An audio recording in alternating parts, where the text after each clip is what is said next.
Hello everyone and welcome everyone to exceed entrance prep ज़ेप IPMAT. I think जो major conversation है या discussion है जो रिसेंट टाइम्स में आईएम एस्पिरेंट्स के सर्कल में चल रही है, वो मेरे को लगता है मेजरली आईएम बैंगलोर को लेके है। हर एक class 12th who is aspiring to go into an IIM after class 12 is talking about IIM Bangalore, और होना भी चाहिए because IIM Bangalore's UG admission test is right around the corner. In fact 13th of December को पेपर है and we have hardly a month left.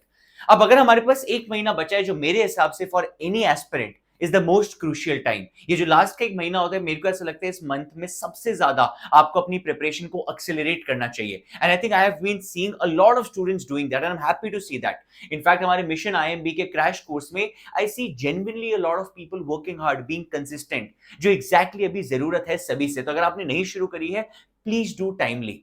But आज की video इस चीज के बारे में नहीं है। आज की वीडियो एक बहुत ही इंपॉर्टेंट चीज के बारे में है, जो मेरे को ऐसा लगता है जितनी भी डिस्कशंस हो रही है आईएम बैंगलोर को लेके, majority discussions are around that. और वो डिस्कशन एक बहुत बड़े कंफ्यूजन को लेके है, and that confusion pertains to essentially the papers syllabus itself. अगर आप आईएम बैंगलोर के नए जो इसी साल लॉन्च हुआ है यूजी एडमिशन टेस्ट के बारे में जानते हैं, उसका पेपर स्ट्रक्चर कुछ इस तरीके से है, जहां पे आपका वर्बल एबिलिटी यानी कि English comprehension, your quants, your logical reasoning are a total of 60 question. जहां पे मेरी आज जो डिस्कशन है वो थोड़ी सी वर्बल एबिलिटी या इंग्लिश वाली सेक्शन की तरफ होगी, जिसके टोटल 15 क्वेश्चंस प्रपोज करे हैं आईएम बैंगलोर ने पेपर में। अब कंफ्यूजन ये नहीं है, अब कंफ्यूजन सारी इस बात को लेके है, सर सिंस ये पेपर पहली बार होने जा रहा है for the very first time, कौन से ऐसे टॉपिक्स है जो आपको लगता है आने की प्रोबेबिलिटी ज्यादा है? कौन से ऐसे टॉपिक्स है जो आपको लगता है फॉर श्योर हमको बहुत अच्छे से तैयारी करनी चाहिए? कौन से ऐसे टॉपिक्स है जहां से मुश्किल क्वेश्चन बन सकता है, कहां से इजी क्वेश्चन बन सकता है? What exactly will be the division of questions in these 15 questions of different chapters, different topics? And to be very honest, ये बताना मेरे लिए या और किसी के लिए भी बहुत ज्यादा मुश्किल है। The reason being simple, this paper is happening for the very first time. किसी के पास कोई भी PYQ नहीं है, तो हमको नहीं पता। इनफैक्ट जब पेपर होगा तब शायद ज्यादा पता लग पाएगा। But still, not knowing what exactly is the topic जो आपके लिए जरूरी है, वो बहुत बड़ा एक डिमोटिवेटर बन जाता है for a lot of aspirants, and that's completely okay. देखो, मैं कंप्लीटली कंफ्यूजन तो 100% श्योरिटी के साथ नहीं रिमूव कर सकता, कोई भी नहीं कर सकता।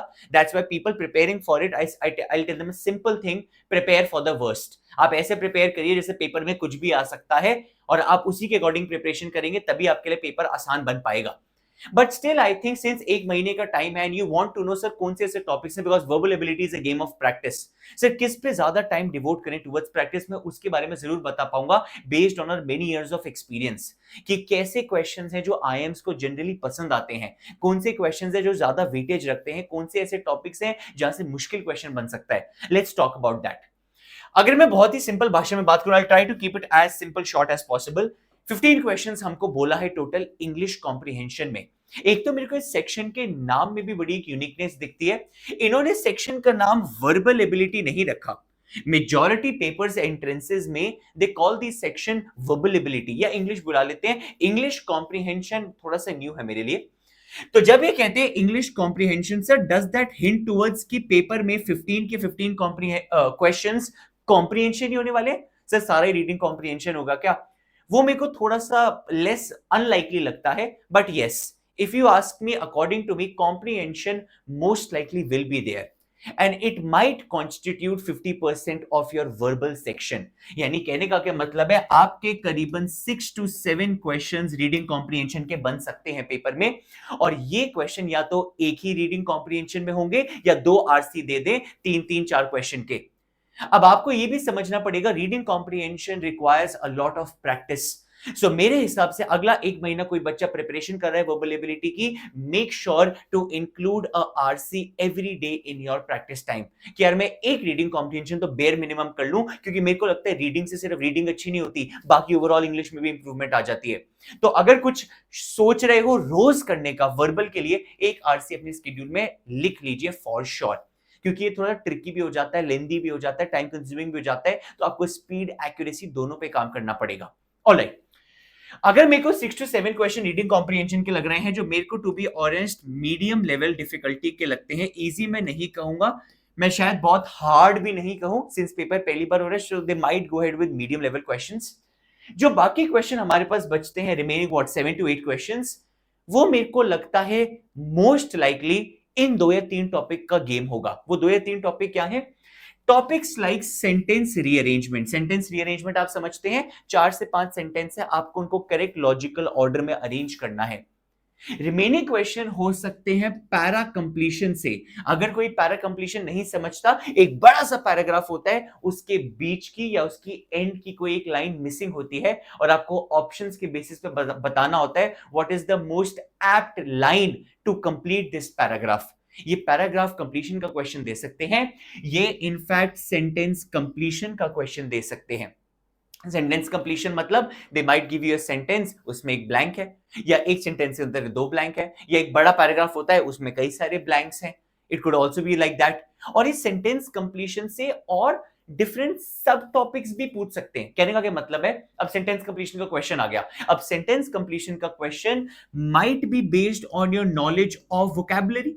कि लेट्स से एक सेंटेंस है, उसमें एक ब्लैंक है और वो ब्लैंक आपको भरना है 4 डिफरेंट वर्ड से। अब आप तभी भर पाएंगे अगर आप उन 4 वर्ड्स का मीनिंग जानते होंगे। तो उन्हें इनडायरेक्टली आपकी वोकैबुलरी चेक कर ली, सेंटेंस कंप्लीशन भी चेक कर लिया। हो सकता है वो fill in the blank grammar based हो।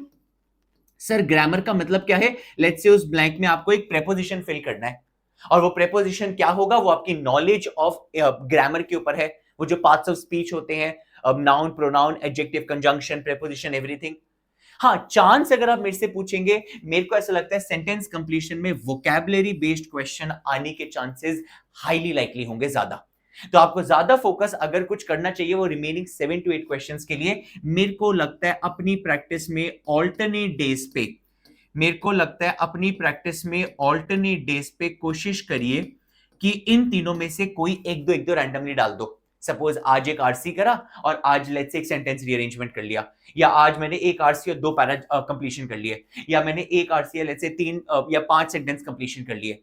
मेरे को लगता है अपनी डेली प्रैक्टिस ऑफ वर्बल में ये एटलीस्ट इनग्रेन कर लो फॉर श्योर, क्योंकि मेरे को लगता है इसके आने की प्रोबेबिलिटी सबसे हाईएस्ट है इन टॉपिक्स की। ग्रामर मेरे को बहुत ज्यादा नहीं लगता चांस आएगा, by grammar I mean the in depth grammar, but still grammar के कुछ सिंपल 2-3 टॉपिक वर्स्ट के सिनेरियो के लिए कर जाना। मैं ये नहीं कह रहा उसके चांस ज्यादा है, चांस मेरे को इसी के अभी भी ज्यादा लगते हैं, वो 15 क्वेश्चन मेरे को इसमें से बनते हुए दिखते हैं। बट वर्स्ट के सिनेरियो की बेसिस पे मैं कहूंगा a few topics like active voice, passive voice, direct speech, indirect speech, reported speech, ये कुछ बेसिक बेसिक ग्रामर के टॉपिक्स हैं। क्वेश्चन टैग्स, ये कुछ बेसिक बेसिक इंग्लिश ग्रामर के टॉपिक हैं। व्हाट फिगर्स ऑफ स्पीच, ये कुछ बेसिक 3-4 टॉपिक है, एटलीस्ट ये बेयर मिनिमम कर जाना। और ये आप अगर 2-3 दिन बैठ के भी कर जाओ, ये थ्योरेटिकल होते हैं, तो आप सारा कर ही पाओगे। इसके लिए कोई बहुत डेली प्रैक्टिस की जरूरत नहीं है, डेली प्रैक्टिस की जरूरत इसको है। तो मेक श्योर ये डेली प्रैक्टिस में डाल दीजिए, और ये लास्ट के कुछ दिनों में थ्योरेटिकली समझ के चली जाइए, कुछ क्वेश्चन प्रैक्टिस कर लीजिए। वर्बल एबिलिटी आई थिंक आपकी तैयार हो जाएगी sufficiently for your IIM Bangalore's UG admission test. Now, if you are someone who is preparing for the IIM Bangalore test on your own, very good, keep doing it. Please make sure that you practice ardently every day for the next 30-40 days you have. If you have not started, if you want to prepare with us, आप हमारा mission IMB का crash course join कर सकते हैं, जिसकी registrations, admissions will be closing very very soon, क्योंकि हमारे पास time नहीं है। जो करना चाहता है डिस्क्रिप्शन में लिंक मिल जाएगा, जाइए। This will be an online crash course. The classes have already started from 2nd of November। Live classes शुरू हो चुकी हैं, इनफैक्ट आपकी कुछ लाइव क्लास हो भी चुके हैं। You have a few trial classes, if you want you can go ahead and check out that. आप देख सकते हैं इनिशियल 2 लाइव क्लासेस की रिकॉर्डिंग है, you can check out that. But classes have already started, everything that you need for this program. Live classes हो गए, आपके mock test हो गए, आपके सेक्शनल टेस्ट हो गए, आपके टॉपिक क्विजेस हो गए, एवरीथिंग। स्टडी मटेरियल देखते हैं, प्रैक्टिस बूस्टर वर्कशीट्स देते हैं, everything. If you are a serious aspirant of IIM Bangalore, get started with your preparation. But कुछ भी करिए, bottom line that I want to tell you is please start with it हमारे साथ खुद से कैसे भी। All the very best. Keep working hard. Subscribe to this channel to stay posted about more such information related videos about IIM Bangalore's and other IIMs. Thank you so much and all the very best.